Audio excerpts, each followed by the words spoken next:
κόσμο είναι εφαρμοσμένη τέχνη, οπότε ακολουθεί σε κάποιο βαθμό και έως μεγάλο βαθμό τις τάσεις της τέχνης. Υπάρχει και fashion κόσμημα μόδας που βλέπουμε και στις πασαρέλες. Υπάρχει και καλλιτεχνικό κόσμημα, το οποίο είναι κόσμημα που δεν φοριέται και εκθέτεται μόνο συμμετοχή σε εκθέσεις. Και υπάρχει το κόσμο το σύγχρονο, το contemporary. Μάλιστα. Και αυτή τη στιγμή μαζί με άλλους 49 νέους καλλιτέχνες στην ουσία. Καλλιτέχνες σύγχρονου εικαστικού κοσμήματος που ζουν και εργάζονται στην Ελλάδα και δημιουργούν από την Ελλάδα. Η έκθεση έχει ξεκινήσει ήδη εδώ και ένα μήνα. Θα κρατήσει μέχρι τις 15 Μαΐου στο Μουσείο Κοσμήματος Ηλία Λαλαούνη στην Αθήνα. Πώς είναι, ρε παιδί μου, να έχεις μια τέτοια διάκριση? Είναι μεγάλη υπόθεση, μπορώ να πω. Και αυτό βασικά είναι και το κόσμο το οποίο διακρίθηκε. Αυτό που βλέπουμε αυτή τη στιγμή το πρώτο. Και ήταν, στην ουσία μου άνοιξε και την πόρτα για την συμμετοχή μου στην έκθεση στο Μουσείο Ηλία Λαλαούνη. Αυτή η διάκριση. Κάποιοι έχουν διακρίσεις και βραβεία σε διαγωνισμούς, κάποιοι είναι διακεκριμένοι μέσα από το έργο τους, όλη την πορεία τους με τόσα χρόνια στον χώρο του κοσμήματος. Κάποιοι μπορεί να είναι εικαστικοί καλλιτέχνες οι οποίοι μεταπηδήσανε κάπως και στον χώρο του κοσμήματος, γιατί ειδικά το εικαστικό κόσμημα έχει και μια πολύ συγγενή σχέση και με την τέχνη και τη γλυπτική ενδεχομένως. Ειδικά το εικαστικό κόσμημα, το οποίο είναι κόσμο το οποίο δεν μπορεί να φορεθεί καθημερινά και είναι... Μπορούν, τα δικά σου τα κοσμήματα άνετα τα φοράει κάποιος. Ναι. Τα συγκεκριμένα είναι και ειδικά αυτά που πήγαν στο διαγωνισμό και η πρώτη μου συλλογή, και αυτή θέλω να πω είναι η πρώτη μου συλλογή, δεν έχω κάνει κάποια άλλη δουλειά πριν από αυτή. Πεδίο δόξης λαμπρό μπροστά σου ανοίγεται. Είναι κοσμήματα που φοριούνται, όπως και αυτά που φοράω αυτή τη στιγμή. Παρ' όλα αυτά δεν πολλούνται όμως στην έκθεση.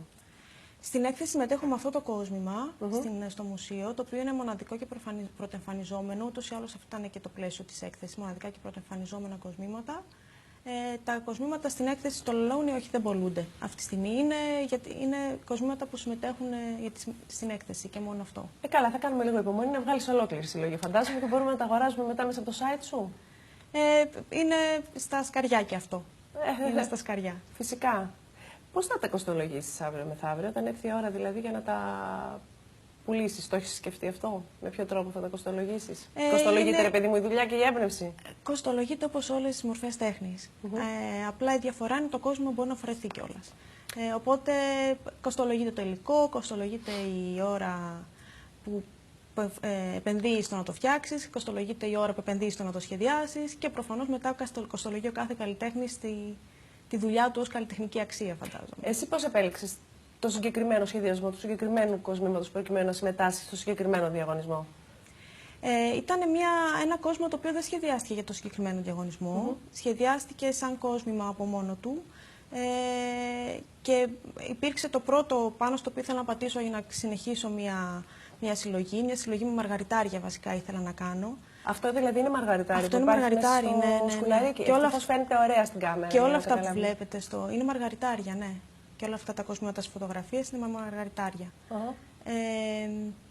Και ήθελα στην ουσία να προσπαθήσω να δημιουργήσω μια συλλογή που να χρησιμοποιούν τα μαργαριτάρια με ένα λίγο πιο σύγχρονο και μοντέρνο και νεανικό τρόπο.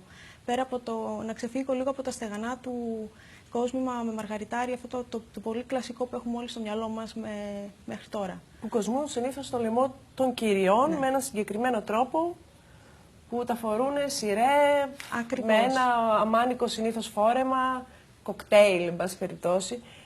Με κάποιο τρόπο όμως τα μαργαριτάρια νομίζω ότι έχουν ξεπεράσει αυτό το σκόπελο του κυριλέ και κάπως συμβατικού και κάπως... Δηλαδή τα έχουμε δει και σε προχωρημένα κοσμήματα. Είναι μια τάση, ναι, που έχει ξεκινήσει τα τελευταία 2 χρόνια νομίζω. Δεν είναι πια ενοχοποιημένα, δηλαδή δεν πάνε μόνο στις κυρίες σε ένα φιλανθρωπικό γεύμα. Καταλαβαίνεις τι εννοώ? Ναι, δεν είναι. Είναι μια τάση που έχει ξεκινήσει τα 2 τελευταία χρόνια. Και έχει μπει και το κόσμημα και με μαργαριτάρια έχει μπει και στις πασαρέλες πάρα πολύ. Ορίστε. Και τα δικά σου πού τα φαντάζεσαι? Σε ποιο λαιμό, σε ποια αυτιά? Αυτιά, έτσι όπως ακούγεται, σε ποια αυτιά τα φαντάζεσαι? Ποιες κυρίες, εν πάση περιπτώσει, θα ήθελες να κοσμούν τα κοσμήματά σου? Η πρόκλησή μου η αρχική ήταν ότι τα μαργαριτάρια δεν μου άρεσαν καθόλου. Και ήταν, στην ουσία ήταν λίγο σαν πρόκληση το να καταφέρω να σχεδιάσω κάτι. Δεν σ' άρεσε, ναι. Είδες λοιπόν, Ναι, ναι. καμιά φορά. Πώς γίνεται. Ακριβώς αυτό. Ήθελα να σχεδιάσω κάτι το οποίο θα έλεγα αν καταφέρω να το φορέσω, εγώ προσωπικά που δεν μου αρέσουν τα μαργαριτάρια, θα έχω πετύχει αυτό που ήθελα να κάνω. Οπότε το φαντάζομαι σε ανθρώπους λίγο πιο απενοχοποιημένους ως προς την έννοια κόσμημα και μαργαριτάρι, λίγο πιο